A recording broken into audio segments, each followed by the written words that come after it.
Hər vaxtınız xeyir olsun dəyərli dinləyicilər, eləcə də izləyicilər. Mən Xanlar MTV-nin təqdimatında Gündəm Qarabağ verilişini dinləyirsiniz. Bizi sosial şəbəkələrdən də izləyə bilərsiniz. Facebookdan və YouTubedan CBC FM Azərbaycan yazmaqla bu gün tarixçi alim Şəfan Mövsümovla elə ölkə gündəmini müzakirə eləyəcəyik. Laçında 9-cu beynəlxalq hava limanının açılışıdır. Dünya gündəmini artıq zəbt edib. Pakistan və Türkiyə liderləri buradadır. Siyasi bir mesajı var. Laçının bizim üçün önəmi var və müstəqillik günündə bunlar hamısı baş verir və təbii ki, Laçında da elə bu günün orada keçirilməsi də çox önəmlidir. Elə istəyərdik ki, Şəfa müəllimlə biz bunları hamısını müzakirə eləyək. Hər vaxtınız xeyir. Hər vaxtınız xeyir, xoş gördük. Niyə Laçının bu tarixi günü məhz 28 maya təsadüf elədi? Əlbəttə, son dövrdə ölkəmizdə həyata keçirilən quruculuq işlərinin tarixi günlərə düşməsi də sevindirici bir haldır və bu gün 28 may Azərbaycanın dövlət müstəqilliyin meydana gəldiyi bir gündür. Bilirik ki, Azərbaycan Xalq Cümhuriyyətinin qurulduğu bir gündür və ölkə başçısı da məhz bu tarixi günün Laçının beynəlxalq aeroportunun açılması gününə təsadüf etməsi və Türkiyə və Pakistan ölkə başçı rəhbərlərinin burada olması xüsusi bir tarixi və necə deyərlər, həm də bir hüquqi mesajdır ki, yəni onlar Azərbaycanın həm ərazi bütövlüyünü tanıyırlar və həmçinin bu Laçın aeroportunun tikilməsinin Azərbaycanın yəni paytaxt Bakı ilə və həmçinin digər bölgələrinin çətin relyef şəraiti olan Laçınla logistik əlaqələrin formalaşması, orada infrastrukturun qurulması üçün əlaqələrin sürətlənməsinə böyük təsir göstərəcəkdir və bildiyimiz kimi işğaldan azad edilən bölgələrdə hava limanlarının açılmasının çox mühüm əhəmiyyəti vardır. Məhz 1-ci Qarabağ savaşında Laçınla Bakı arasında olan əlaqələrin zəifliyi ucbatından o ərazini biz itirməli olduq və ölkə başçısının uzaqgörən siyasətinin biri budur ki, məhz hava limanlarının qurulması gələcəkdə ora hər hansı bir təhlükənin olmaması ehtimalı və bu əlaqələrin qurulmasıdır. Həmçinin ərazinin özünün iqtisadi perspektivləri vardır ki, gələcəkdə orada həyata keçirilmiş olacaq hər hansı bir iqtisadi və digər layihələrdə əlaqələrin sürətləndirməsi üçün bu çox vacib bir əhəmiyyətdir. İkincisi, beynəlxalq hava limanı olması Laçından dünyanın bir sıra ölkələrinə, yəni qardaş ölkələrə uçuşların həyata keçirilməsini də təmin edəcəkdir. Və bir də bunun xüsusi bir əhəmiyyəti də odur ki, bildiyimiz kimi beynəlxalq hava limanları üçün o xüsusi IATA sertifikatı ki veriləcəkdir və bunun da verilməsi artıq həmin ərazinin hava məkanının da Azərbaycana aid olmasını göstərir və qeyd edim ki, yaxınlarda da artıq Xocalda da ki, bu beynəlxalq aeroportun və onun sertifikatının verilməsi ilə bağlı işlər də gedir və biz yəqin ki, bunu da hansısa bir tarixi gündə qeyd edəcəyik və Füzuli hava limanının olması və bundan istifadə edilməsi artıq həmin ərazinin təkcə, yəni demək istərim ki, quru məkanının yox, hava məkanının da Azərbaycan tərəfindən alınmasını və o öz yurisdiksiyasına daxil etmək üçün çox mühüm bir amildir və belə bir gündə də Azərbaycan həmişə yanında olmuş qardaş Türkiyə və Pakistan rəhbərləri də bu dəfə də yəni yanlarında oldular ölkə başçısının və bu da tarixi gündə tarixi hadisədir. Tarixi hadisədir və biz dünən Pakistan baş nazirinin cənab prezidentlə orada çıxışının şahidi olduq. Necə sevinirdi, necə ürəkdən dəstək olurdu və iki liderin də orada olması və bu gün içərisində orada olması bu dünyaya bir mesaj idi. Çünki bütün dünyanın böyük dövlətlərinin bir çoxu təbii ki, Azərbaycanın güclənməyini istəmir və indiki məqamda Azərbaycanın gücləndiyi bir dövrdə məhz bu liderlərin orada olması da sanki dünyaya bir mesaj verdi ki, Azərbaycan tək deyil. Tamamilə razıyam. Bəli, bu belə də görünür və belədir. Və qeyd edim ki, hər iki ölkə başçısı həmişə Azərbaycanın tarixi günlərində ölkə başçısının yanında olublar. Azərbaycanda əlamətdar günlərin keçirilməsində həmişə birinci ölkə başçısını təbrik edənlərdirlər. Burada bir xüsusi tarixi qeyd etmək istərəm ki, Azərbaycan 1991-ci ildə dövlət müstəqilliyini bərpa etdikdən sonra onu ilk tanıyanlar ilə Türkiyə və məhz Pakistanda olmuşlar. Diplomatik əlaqələrin qurulmasında hər iki ölkə ilklərə imza atmışlar. Azərbaycanda hər iki ölkənin səfirliklərinin açılması və Azərbaycan da həmin ölkədə əlaqələrin olması bunu göstərir ki, hər iki ölkə Azərbaycan ərazisində demək olar ki, bütün sahələrdə geniş əlaqələr var xüsusilə hərbi əməkdaşlıq hər iki ölkə ilə çox yüksək səviyyədədir. Azərbaycanlı hərbiçilərin Türkiyədə təhsil alması, eləcə də Pakistanda hərbi kurslarda olması, Azərbaycan hərbi arsenalında Türkiyə və Pakistana məxsus hərbi necə deyərlər, sənaye müəssisələrinin, silahların olması, eləcə də Azərbaycanda Müdafiə Sənaye Nazirliyində həyata keçirilmiş işlərdə hər iki ölkənin kadr və mütəxəssislərinin iştirakı məhz bu amildən. Həm də bu Laçına gedən yol da çətin oldu. Bəli. Biz bilirik ki, 44 günlük Vətən müharibəsi zamanı Laçın güləbir düzdür işğaldan azad edilmişdi. Birinci kəndi Qubadlıdan sonra. Amma ümumilikdə Laçın şəhəri və ətraf ərazilər çox çətin relyefə malik idi və kapitulyasiya aktından sonra bir güllə belə atılmadan bizə verilən bizim məkanlarımızdan biridir. Kiçik bir qeyd edeyim ki, Azərbaycanda Sovet hakimiyyəti 1920-ci ildə qurulduqdan sonra bildik ki, burada ermənilərin məkri planları vardı və 1923-cü ildə Dağlıq Qarabağ Muxtar Vilayəti yaradıldı və bu Muxtar Vilayətdən bir il sonra Laçın rayonu təsis edildi. Və o vaxt Laçın rayonu təsis edilməsində də görünür ki, mərkəzi rəhbərliyin də xüsusi bir maraqları vardı, yəni erməni dairələri. Onlar Laçınla yol ilə Ermənistanla bu Qarabağın dağlıq hissəsində yaşayan erməni icmasına əlaqəni düşünürdülər.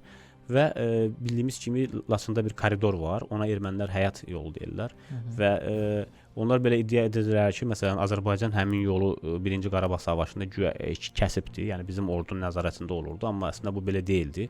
44 günlük Vətən müharibəsində də bizim şanlı ordumuz həmin Laçın dəhlizi, Laçın koridoru uğrunda çoxlu mübarizə vermişdir. Hətta qeyd edim ki, 1-ci Qarabağ savaşında da Laçın koridoru ətrafında çox ciddi döyüşlər getmişdi. Bəli, yəni o ermənilər üçün həyati bir yol idi və bu baxımdan Laçının xüsusi bir əhəmiyyəti var.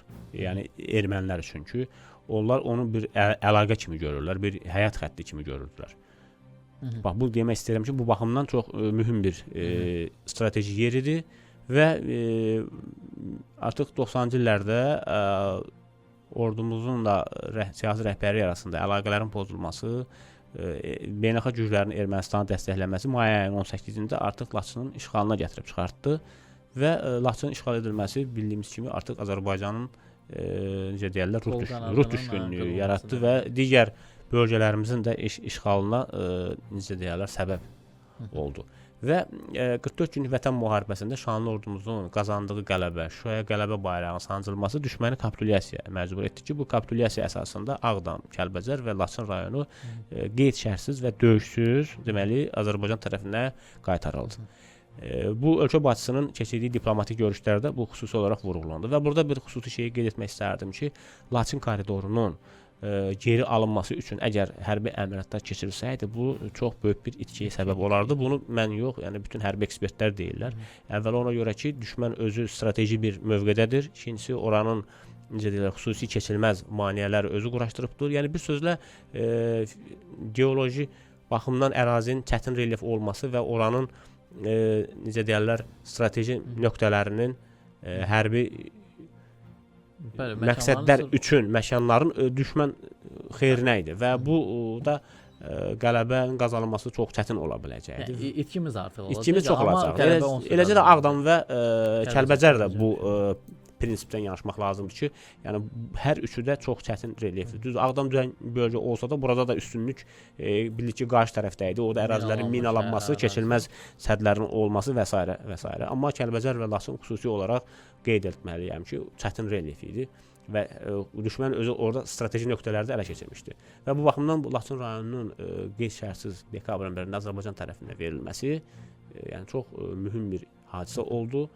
Yəni hərbi əməliyyatlarla çətin alınması mümkün olan bir bölgənin yəni geri qayıtması çox mühüm bir hadisə oldu və bundan sonra ölkə başçısı və yəni 2023-cü ildə avqust ayının 26-sında Laçın şəhəri günü kimi təsis etməsi Laçının Azərbaycanın tam tərkibində olduğunu yurisdiksiyasını göstərir və Laçının belə Azərbaycan tərkibində kapitulyasiya ilə qayıtsa da bəzi nöqtələr vardı ki, bilirik ki, orada düşmən tərəfində idi və şanlı ordumuzun qısa müddətli hərbi əməliyyatlar nəticəsində bu nöqtələr ələ keçirilmişdir. Antiterror əməliyyatları nəticəsində və maraqlı bir tərəf mən həmin ərazilərdə olmuşam 44 günlük Vətən müharibəsini işıqlandıran bir jurnalist kimi və biz ora gedəndə vahiməyə gəlirdik ki, təsəvvür edin ki, bir tərəf qayadır, Bəli. bir tərəf uçurumdur, bir balaca yoldur. Yəni indi fikirləşirlər ki, o vaxtda niyə olmadı? Amma baxırsınız ki, buradan getsək birbaşa ölümə getmək deməkdir. Cənab prezident də həmişə dediyi kimi mən nəyi, nə zaman, necə edəcəyimi çox yaxşı bilirəm. Ona görə də hər şey konkret olaraq itkisiz şəkildə həll oldu. Amma bizi istəməyən yenə qüvvələr var idi təbii ki və maraqlı bir tərəfdən də o idi ki, Rusiya sülh məramları bura gəldi və Laçın dəhlizini nəzarətə götürmək istədilər. Bu da təbii ki, onların hansısa bir formada yenə müəyyən dəstəyi qarşı tərəfə ötürməsi ilə nəticələnə bilərdi ki, Azərbaycan bunun da qarşısını aldı və vaxtından əvvəl yola saldı. Doğru qeyd etdiniz ki, bu məlum kapitulyasiyadan sonra Rusiya sülh məramlı qüvvələri əraziyə yerləşdirildi, hər şey ölkənin razılığı ilə və bunların əsas missiyalarından biri, yəni yeni münaqişənin olmaması idi. Və onlar, siz fikir verdinizsə, xüsusi olaraq Laçın dəhlizini nəzarət edirdilər. Nəyə görə? Çünki onlar bilirdilər ki, 1-ci Qarabağ savaşında ermənilər buranı həyat xətti adlandırırdılar və oradan sursatların daşınması məhz bununla təmin edilirdi. Yəni strateji bir yerdir. Ermənistanla Qarabağın dağlıq hissəsi arasında olan əsas logistik rabitənin daşınması üçün mühüm bir ərazi idi və həm də oranın özünün xüsusi hərbi strateji baxımdan obyekt olması idi və buradan yenə deyirik ki, həmin o silah sursatlarının daşınmasına yol verilirdi. Amma bizim deməli həyata keçirmiş olduğumuz cəmi 23 saatlıq qısa müddətli lokal antiterror əməliyyatları çərçivəsində aydındır ki, separatist rejim süquta uğradı. Və bundan sonra artıq Rusiya sülh məramlı qüvvələrə ərazidə ehtiyac qalmadı və Azərbaycan həmin ərazini həyat xətti kimi saxlamışdı və bu istər Vətən müharibəsində, istərsə də antiterror əməliyyatlarında və istərsə də müəyyən sülh məramlarla və eləcə də oradakı olan o qeyri-qanuni hərbi birləşmələrlə Azərbaycan ordusu arasında olmuş hər hansı bir kiçik eskalasiyada Azərbaycan tərəfindən bir nəfər də olsun dinc, sakin qətlə yetirilməmişdir. Yəni bu ermənilərin absurd fikrini yəni dünyaya göstərir ki, ora həyat xətti olaraq həmişə Azərbaycan o humanitar dəhlizi saxlamışdır. Və bununla bağlı Xankəndində, Topxana meşəsində keçirilmiş aksiyalarda da biz bunu bütün dünyaya göstərdik ki, onlar bu ərazidə necə də vəhşiliklərə imza atdılar və çıxıb gedərkən ekoloji fəlakətə də belə gedirdilər. Çayların çikləndirilməsi, meşələrin qırılması, ərazinin qeyri-qanuni istismar edilməsi. Və təbii ki, Cənab Prezidentin qətiyyəti, iradəsi və prinsipiallığı ilə Laçının azad olunması baş tutdu və daha sonra qısa bir müddət ərzində yenidən qurma işləri oldu. Ondan sonra vətəndaşların köçü baş verdi. Bəli, çox qısa bir müddət ərzində sanki 30 il tarixə baxanda gözü görsənmədi. Çünki o qədər qısa müddətdə hər şey baş verdi ki, və dünən də elə biz səhər verilişimizdə də bunu xüsusi qeyd elədik. Laçın sakinləri ilə görüşdə də Cənab Prezidentin çox maraqlı anları yaşandı və Laçın sakininin çox qəşəng bir söz var idi. Deyir ki, Ağcabədi Taxta Körpüdə siz bizə evləri təqdim edəndə demişdiniz ki, Laçında mən bundan da gözəl evləri tikib sizə təqdim edəcəm və onda deyəcəksiniz ki, Cənab Prezident dediyini elədi. Həqiqətən də dediyini elədi. Biz 1-ci Qarabağ savaşından sonra Azərbaycanda çox 100 minli bir qaçqın və məcburi köçkün ordusu yaranmışdı və onlar necə deyirlər, çadırlardan hər hansı bir yataqxanalarda yatamağa məcbur idilər və ölkə başçısının qısa müddətdə həyata keçirdiyi siyasət nəticəsində onlar mənzillərlə təmin edilirlər və onlara mənzil açarları verirdi. Bu o dövrdə Azərbaycanda belə bir fikir oyadırdı ki, biz artıq bu torpaqlarımızı itirmişik və bu məcburi köçkünlərə evlər verilir və İlham Əliyev, Heydər Əliyev hər dəfə öz görüşlərində deyirdilər ki, biz torpaqlarımızı azad edəcəyik, sizin öz evlərinizin açarlarını sizə verəcəyik. Və həmin o tarixi günlər yaşandı və bu gün Azərbaycan xalqı, eləcə də dünya ictimaiyyəti gördü ki, Azərbaycan öz tarixi torpağını işğaldan azad elədi. Böyük qayıdış siyasətini həyata keçirdi. Orada tikinti, quruculuq, abadlıq işləri, bərpa işləri həyata keçirilir. Gördüyünüz kimi beynəlxalq hava limanları açılır və əhali ora qayıdır. Orada bugün Azərbaycan dövlət və digər inzibati qurumların binaları fəaliyyətə başlayır. Artıq o həyat şey- davam edir. Bəli, həyat davam edir və biz də təbii ki, sevinirik. Bəli. Çünki bayram günündə bayram yaşayırıq. Mən də sizi təbrik edirəm. Bütün Təşəkkür Azərbaycan edirəm. xalqını təbrik edirəm. Dünyada yaşayan Azərbaycanlıları təbrik edirəm. Çünki bizim alnımız açıq, başımız dikdir. Təbii ki, Allah cənab prezidentimizi qorusun. Azərbaycan Respublikasının başı üzərindən əski eləməsin ki, Düzdür. biz də daim güclü olaq. Allah Azərbaycan ordusunu qorusun, şəhidlərimizə Allah rəhmət eləsin, Amin. qazilərimizə də can sağlığı diləyirik. Çünki Azərbaycanın bu günə gəlib çatması üçün bütün Azərbaycan xalqı olaraq vahid bir dəmir yumruq ətrafına birləşdik və bu günlərdə görmək şükürlər olsun ki, bizə qismət oldu. Gündəm Qarabağ verilişi isə bununla da yekunlaşır. Siz isə bizi dinləməkdə, eləcə də izləməkdə davam edin. Bugünkü qonağım tarixçi Alim Şəfa Mövsümov idi. Sağ olun, salamat qalın.